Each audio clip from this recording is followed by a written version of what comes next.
Newton made laws and Einstein made theories. Actually, it looks like science has stopped making laws altogether since the 20th century. But why? What happened to laws? Aren't laws better than theories? Hi, I'm a physicist, and the answer to this is no, as you've probably guessed. Einstein's theory is better than Newton's laws. Actually, it even embodies them, as we'll see later. Here, physics does what it often does. It repurposes everyday words, but gives them a slightly different meaning.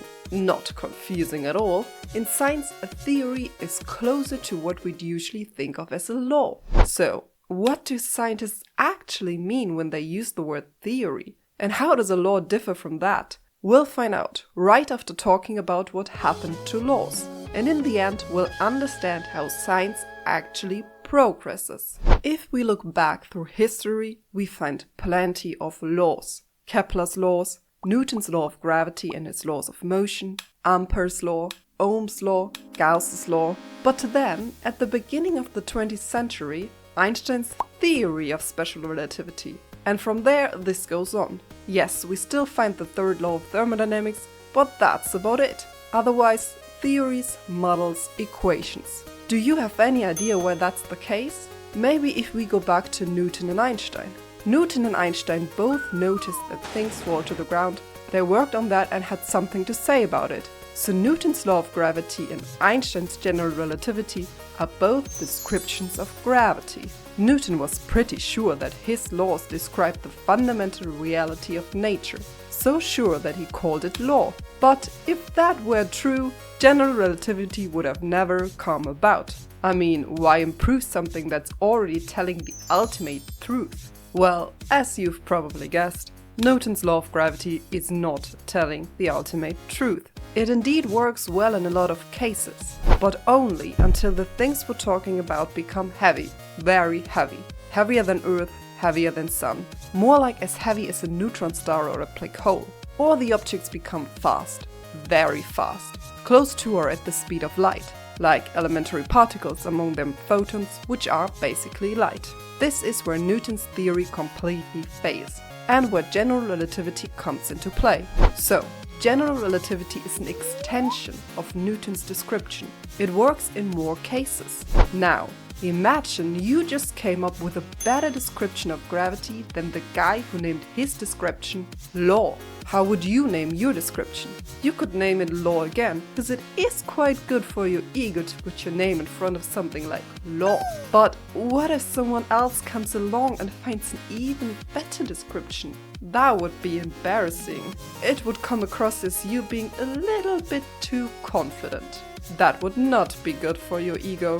Instead, you could be a bit more humble and acknowledge the fact that our knowledge is not perfect. So you call your description a theory. But maybe you've been a bit too humble, because now the word theory is often completely misunderstood. But what do scientists actually mean by theory? What actually is a scientific theory? In our everyday lives, a theory is an educated guess. But in science, this is what we call a hypothesis, if it can be tested.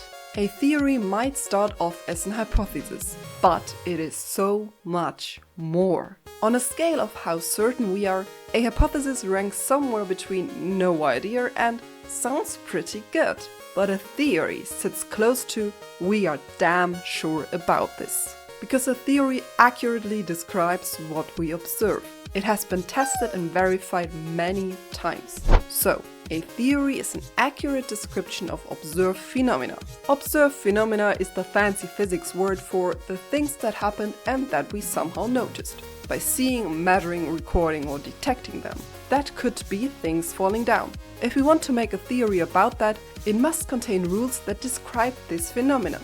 If our theory only describes how apples fall to the ground but nothing else, it's a good start, but it's kinda incomplete. In that case, we would probably call it model instead. So, a model is often smaller than a theory, like Bohr's model of atom, which describes atoms with only one electron, but not with more.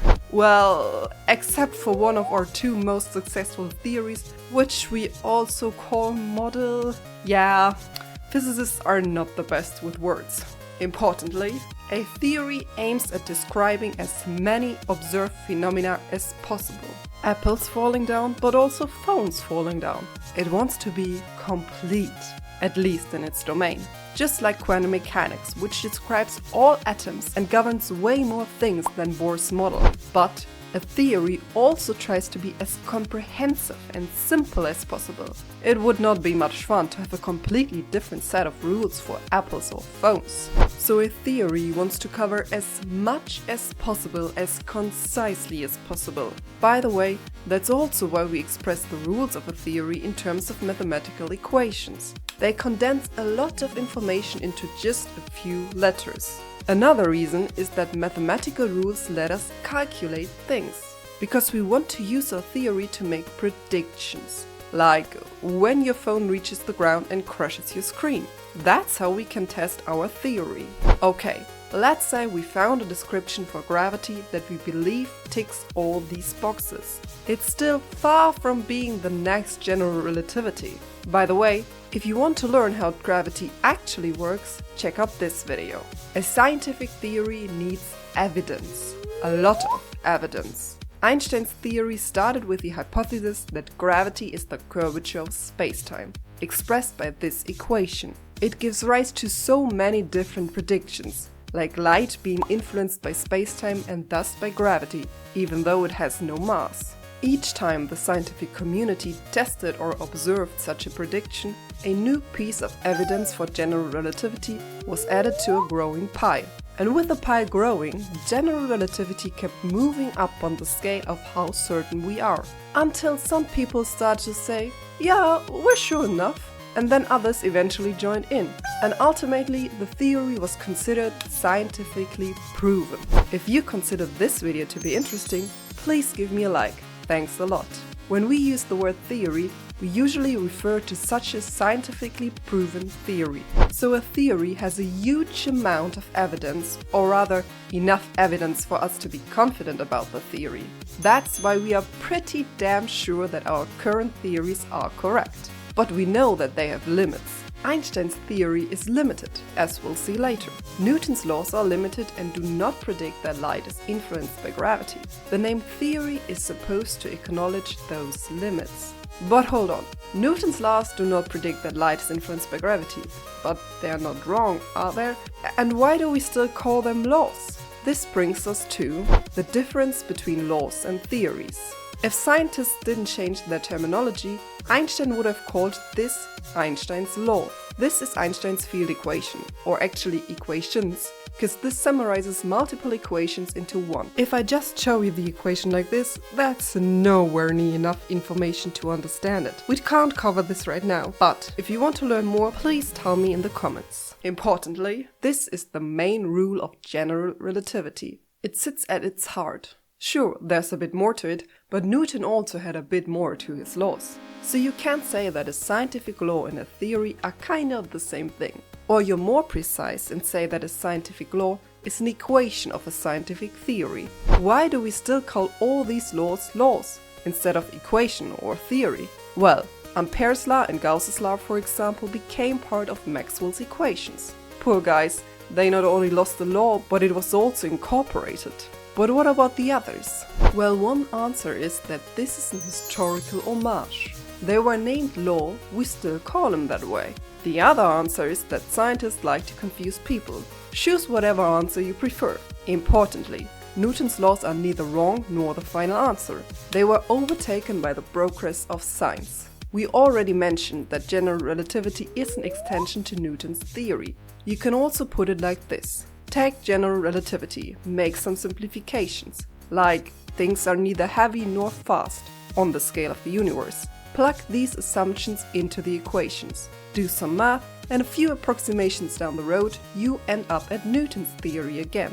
So, Newton's gravitational law is a simplification of Einstein's general relativity. Why does that work? Because that's how science progresses. A new theory does not replace an old theory completely. I mean, the old theory has been tested and verified multiple times. No need to throw that away. You can still use the old theory in its domain of applicability. But the new theory has a bigger domain of applicability. It embodies the old theory as a special case. The theories are nested. Okay, so science didn't really stop to make laws, it just started to name them theories or equations. Scientists wanted to be a bit more down to earth and acknowledge the fact that their descriptions of reality have limits. General relativity is also not complete, just like Newton's theory is incomplete. There are some clues, like the weirdness of dark energy and dark matter, as well as the information paradox, or in general the fact that general relativity is not unified with quantum theories. Or this. Thanks for watching. Have a wonderful day.